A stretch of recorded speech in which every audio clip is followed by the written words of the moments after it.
After a lengthy presentation from future SSM with endorsements from Algoma U, Sioux College and the Indian Friendship Center at last night's City Council meeting, the city decided on a new plan to rebrand the city.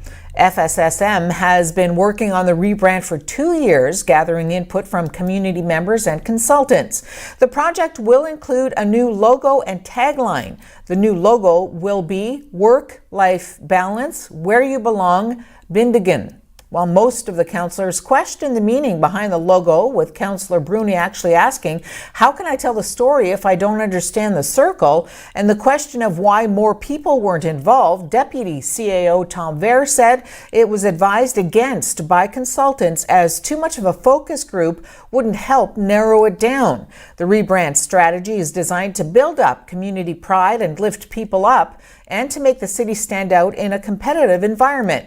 Despite efforts from Councillor Shoemaker and Councillor Scott to defer the decision to a later date to allow for the chance to update the current logo and make it a contender, Council voted 6-2 in favor of the new rebranding strategy. Shoemaker and Scott voted in opposition. Mayor Provenzano said that we can't keep doing things the way we're doing things. We need to develop the community, and that means change. Animal welfare officials are seizing over 100 animals from a small zoo in Quebec after an investigation found alleged abuse and neglect. The Montreal SPCA says the owner is facing 1 count each of criminal animal neglect and criminal animal cruelty, and say it's the first time in Canada that a zoo owner has faced such charges.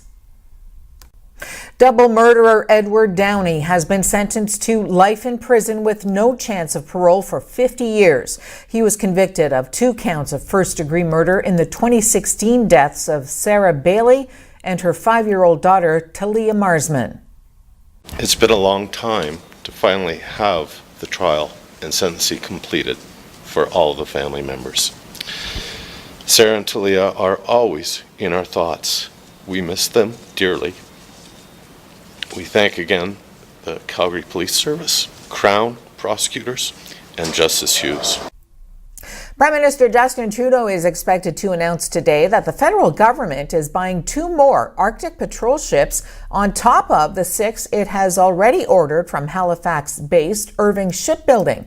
However, unlike the first 6 ships, which are being built for the Navy at a total cost of $3.5 billion, a government source said the 7th and 8th will be built for the Canadian Coast Guard.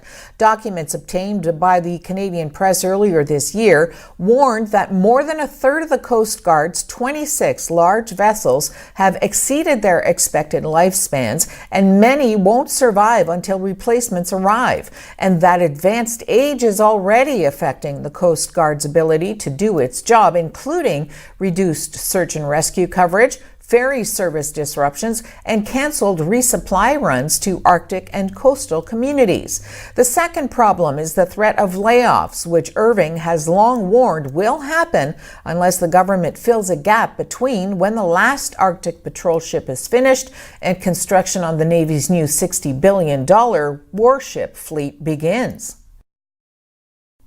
Soo Greyhounds General Manager Kyle Raftis is pleased to announce the commitment from 2019 draft pick Jacob Holmes. The Alliston, Ontario native was the Greyhounds' first-round pick, 18th overall, in this past April's OHL priority selection.